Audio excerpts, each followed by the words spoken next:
The desert wind scraped across the barren plains as if trying to peel away the past, but for Mara Ellison, the past clung like iron chains, literal chains, still cold on her wrists when the sun dipped low.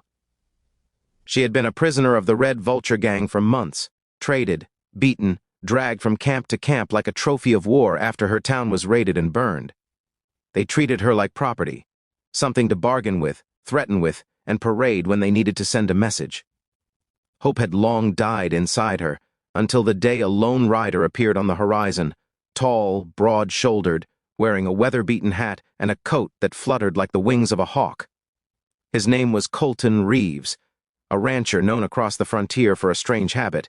He never walked away from someone who needed saving, even when the world insisted he should. Mara would never forget the way the gang's leader, Scar Avery, laughed when Colton rode into their camp and demanded her release. "You want the girl?" Scar sneered. "Then pay," and Colton did, not with bullets, not with threats, but with something no outlaw expected, every last coin he had saved for 8 years. Money meant for rebuilding his ranch. Money meant for the life he'd once dreamed of. He tossed the heavy leather pouch to the dusty ground, never breaking eye contact, and only said 4 words. "You bought her wrong." Scar didn't understand what that meant. Mara didn't either. But he took the money and spit at Colton's boots, and just like that she was free. But freedom, Mara quickly realized, was confusing. It felt unreal, it felt borrowed, it felt undeserved. When Colton lifted her onto his horse, she asked, voice trembling from months of fear, "Why would you do that?" Colton didn't look at her. "Because someone should have done it long before I got here." He didn't hover, didn't pressure her, didn't treat her like she owed him anything, and that made the weight of gratitude heavier than iron shackles. Back at his ranch, more broken fences and dust than actual buildings, Mara insisted she repay him. "You bought my freedom. Now I owe you everything," she said, her voice firm with the quiet fire she'd always had, but had been too afraid to show. But Colton shook his head. "You owe me nothing." Yet Mara refused to leave. She worked from dawn to dusk, repairing fences, tending horses, cleaning the tiny cabin, determined to contribute something, anything, to the man who had traded his future for her safety. And slowly, day by day, her spirit began to return. She laughed again. She walked without flinching at every sound. She slept through the night, but safety never lasts long in the Wild West. One evening, as a storm rolled across the plains, Colton returned from town with tension in every step. "Scar Avery found out something," he said quietly. "He wants his money back. Or he wants you." Mara's blood went cold. "But he traded me. Outlaws don't care about trades." Colton loaded his rifle, jaw tight. "He's coming tonight." Mara stepped forward, fire igniting in her eyes. "Then I stand with you." He shook his head. "You're not fighting. I won't put you back in danger. You didn't buy me to own me," she said fiercely, "but you did save me. Let me save the ranch. Let me save you." The storm howled outside like a warning. The lantern flickered. The wind rattled the windows, and far out on the horizon, red sparks lit the darkness, torches carried by men who refused to accept defeat. The Red Vulture Gang was coming. Mara wasn't running. She wasn't hiding. For the first time in her life, she stood tall, shoulders squared, ready to face the ghosts that had haunted her for months. She had lost everything once. She wasn't losing the one man who believed she deserved a second chance. And so, as thunder cracked and hooves thundered across the plains, Mara whispered to herself, not in fear but in determination, "This time the story ends on my terms." Night fell like a curtain pulled tight, and Mara felt every beat of her heart echo through the cabin walls as the Red Vulture Gang closed in, their torches forming a ring of fire around the ranch. Colton stood on the porch, calm, steady, his rifle balanced across his arm with the ease of a man who'd spent his whole life learning when to fight and when to walk away. Mara had seen fear, cruelty, and violence in many men, but she had never seen someone face overwhelming odds with such controlled resolve. "Get inside," he murmured, "and bolt the door." But she stepped beside him instead. "You saved me from them once. I won't let you fight alone." He looked at her, not with command or authority, but with something gentler, respect, maybe even admiration. The first outlaw shouted from the darkness, "Reeves, you bought something that wasn't for sale. Hand the girl over and we'll leave your land standing." Colton didn't blink. "She isn't property. Never was." Avery snarled. Then you die for a woman who means nothing to you. Colton's jaw flexed. She means more than you ever will.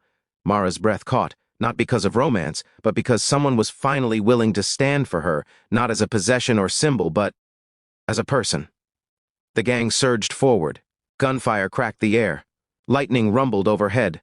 The first bullets hit the ranch fence, splintering wood into exploding shards. Colton returned fire with precision, each shot measured, each movement controlled. But there were too many of them. Mara's hands trembled, not with fear, but with a decision. She sprinted into the cabin, grabbed Colton's spare rifle, and ran back out before he could stop her. "Mara, don't try to protect me by making me helpless," she yelled. "I won't go back to being someone's prisoner." And with a steady breath, she fired. The recoil bruised her shoulder, but the bullet flew true, knocking an outlaw off his horse. The gang froze, caught off guard. They hadn't expected her to fight, and they certainly hadn't expected her accuracy. The lightning storm raged harder, turning the battle into chaos, hooves slipping, torches falling, shadows twisting as men scrambled for cover. The ranch's horses panicked, but Mara rushed to calm them, freeing them from the corral so they wouldn't be trapped in gunfire. One outlaw grabbed her from behind, but she elbowed him hard, breaking free just as Colton tackled the man to the ground. "I told you to stay safe," Colton barked. "I am safe," she shot back. "Because I'm fighting with you." They took shelter behind a wagon, firing in controlled bursts. The storm swallowed the sky, rain pounding down so hard the torches fizzled out, turning the battleground into darkness, lit only by flashes of lightning. Avery's voice boomed again. "This ain't over! That girl belongs to us!" Mara stepped forward, rain soaking her hair, her voice ringing across the ranch like a shot. "I belong to myself. And this man," she gestured to Colton, "is the only one who treated me like a human being."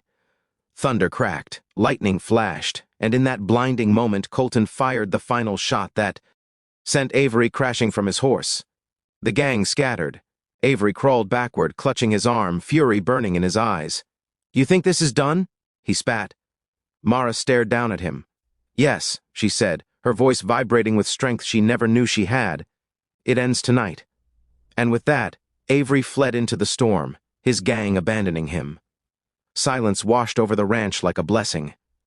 Mara's knees finally gave out, exhaustion sweeping through her. Colton caught her before she hit the mud. "You're all right," he whispered. "You're safe." She looked up at him with tear-filled eyes. "You bought my freedom, but tonight, I earned it." He helped her inside the cabin as the storm softened outside, replaced by the soft hush of rainfall and the distant cry of coyotes. Mara sat beside the fire, wrapped in a blanket Colton draped over her shoulders.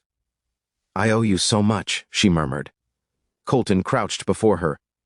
"You don't owe me a thing. You never did." She met his gaze. "Then let me stay, not because I owe you, but because I choose to." The fire crackled. The rain eased, and Colton finally smiled, a rare, quiet smile that held more warmth than the flames.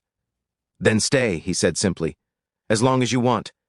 Together, they stepped onto the porch, watching the clouds break to reveal dawn creeping across the bruised horizon. For Mara, this wasn't the end of her story. It was the beginning. And for anyone hearing her tale, anyone fighting their own battles, anyone searching for hope in dark times, her voice carried a message. If I can rise, so can you. And as the sun rose over the wild, unforgiving frontier, Mara turned to the viewers listening to her journey and said, "If you want more stories of strength, hope, and survival in the Wild West, make sure you subscribe. It helps us keep these tales alive.